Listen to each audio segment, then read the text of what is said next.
Bienvenue sur la chaîne qui te donne des astuces pour survivre à une relation avec le manipulateur pervers et narcissique. Bonjour à toi qui me regarde, appelle-moi Jay.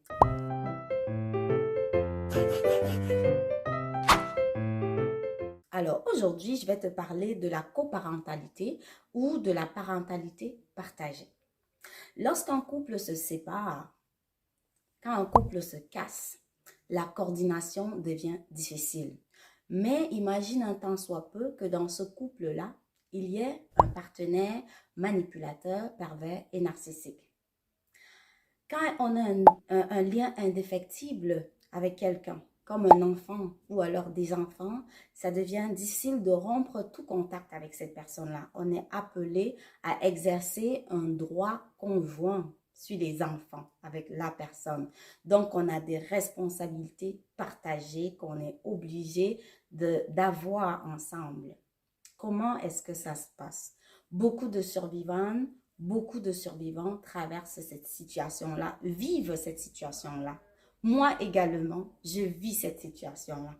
Comment est-ce qu'on gère, on fait les choses au quotidien? C'est très difficile. Quand tu as tout fait, tu t'es battu, tu as quitté le manipulateur, ce n'est que le début de nouvelles péripéties.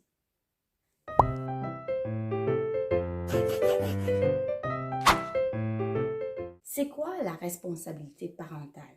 Pour moi, la responsabilité parentale, c'est tout simplement le fait d'avoir cette conscience qui va nous rappeler qu'on a un petit être dont on doit prendre soin, qu'on a de petits êtres à éduquer, qu'on est responsable du bien-être de quelqu'un, d'un petit enfant qui demain va devenir un homme. On doit être là, H24, pour cet enfant-là. Durant son développement, on doit être présent. On se doit de créer le cadre qui va permettre à cet enfant-là ou à ces enfants-là de se développer de façon saine jusqu'à ce que ces enfants-là deviennent des hommes. Donc, la responsabilité, c'est tout simplement ce rappel que j'ai des choses à faire. J'ai quelque chose à faire pour que cet enfant-ci devienne une personne réussie demain, une personne bien pour la société.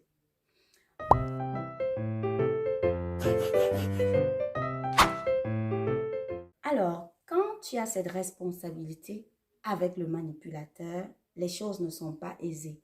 Parce que le manipulateur, c'est une personne qui veut toujours avoir de l'ascendant sur toi.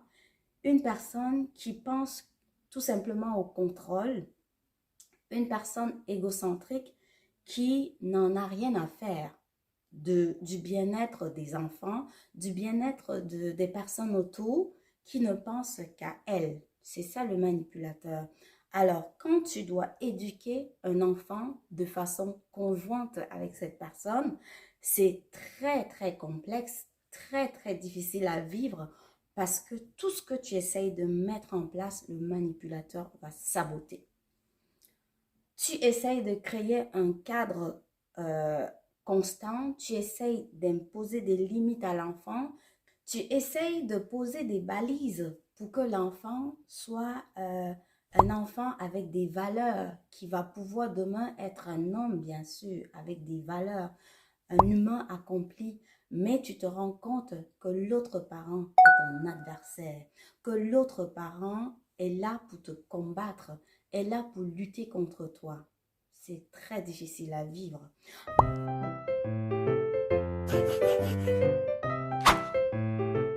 Alors, le manipulateur, quand il a des responsabilités conjointes comme ça avec une ex-victime, tout ce que le manipulateur voit, c'est cette personne qui a osé qui a osé le défier.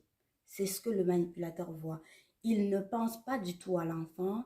Il reste buté sur ce lien malsain là qui a été rompu et il essaye de tout faire pour faire payer à l'autre parent la confrontation. Parce que pour le manipulateur, l'autre parent n'avait pas le droit de le défier, n'avait pas le droit de le quitter, n'avait rien à faire, devait tout accepter jusqu'à la fin de sa vie. Mais le fait que les deux se sont séparés, le manipulateur s'accroche à l'enfant parce que le manipulateur veut utiliser les enfants contre l'autre parent. Tu vas te rendre compte que les enfants te voient comme un frein à leur épanouissement. Les enfants le disent eux-mêmes d'ailleurs que c'est à cause de toi s'il y a eu séparation, si la famille s'est cassée. En fait, le manipulateur a retourné la situation comme d'habitude et la faute encore a été rejetée sur toi. Donc, tout c'est de ta faute. Donc, au quotidien, tu te rends compte que tu travailles doublement pour gagner même la confiance de tes enfants.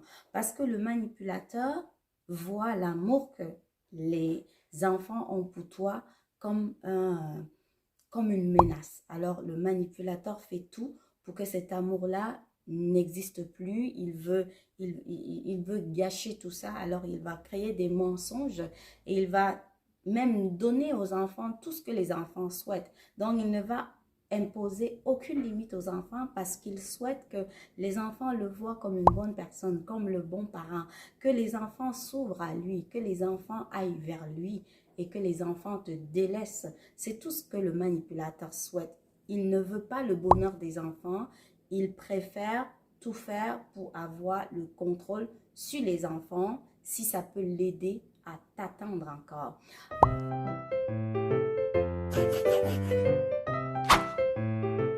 Alors, comment est-ce qu'on fait pour vivre au quotidien, pour traverser la vie avec ce genre de responsabilité partagée qui continue de nous lier à un manipulateur pervers et narcissique?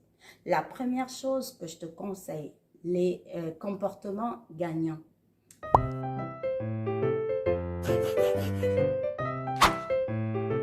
Le comportement gagnant premier, c'est de travailler sur ses émotions. Comment gérer ses émotions. Les choses que tu ne peux pas changer, il faut que tu arrêtes d'essayer de changer.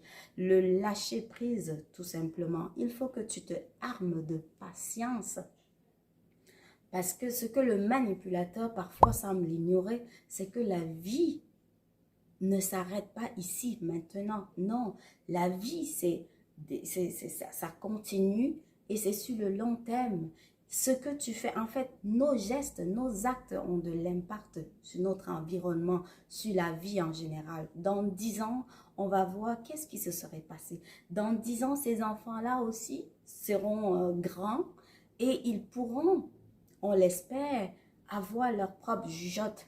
Ils pourront distinguer entre le bien et le mal et ils pourront faire leur propre choix. Mais le manipulateur semble ignorer cela. Donc toi, il faut que tu gardes cela en tête pour travailler sur tes émotions, pour travailler sur ta patience.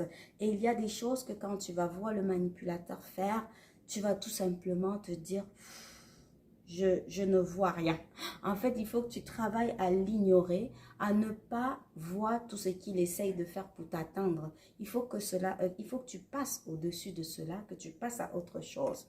Le second geste gagnant, comportement important, c'est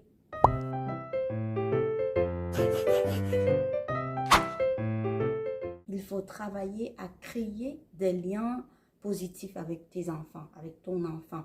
Il faut que tu crées des souvenirs qui vont permettre aux enfants également de pouvoir traverser tout cela. Parce que le manipulateur n'est bon avec personne, même pas avec les enfants. Les enfants également, ne l'oublie pas, sont les victimes du manipulateur. Même s'il les utilise comme des émissaires parfois, même si parfois il les utilise pour t'espionner, ce n'est que des enfants. Le manipulateur joue avec leur naïveté, avec leur innocence. Ce n'est pas de leur faute. Il faut que tu te souviennes du fait que ce dont tes enfants ont besoin, c'est de l'amour, de la bienveillance tout simplement.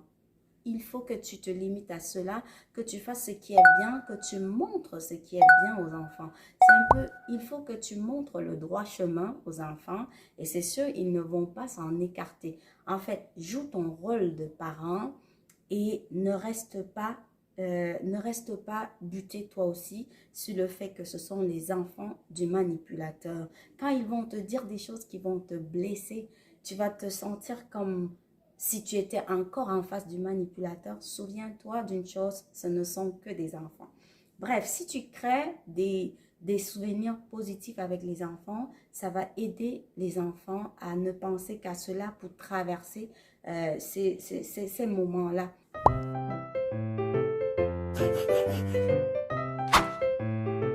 Alors, une survivante m'a dit, juste pour appuyer qu'il faut avoir des souvenirs positifs avec les enfants.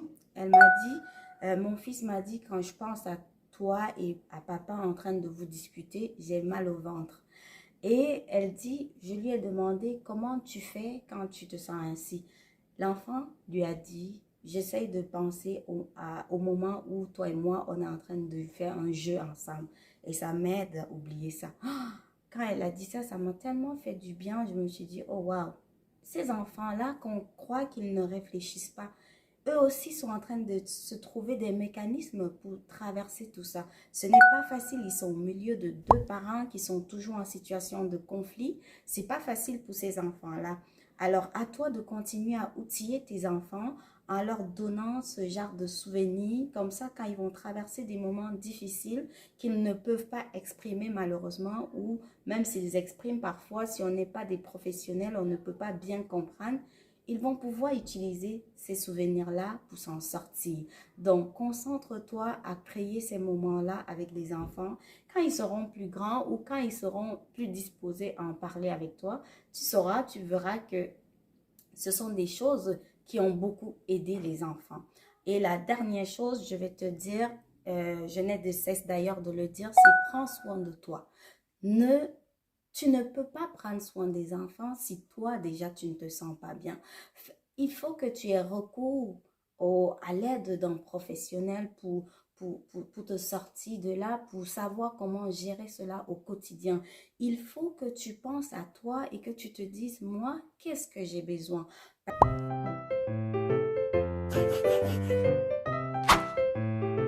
Parce que la bonne charité, souviens-toi, commence toujours par soi-même.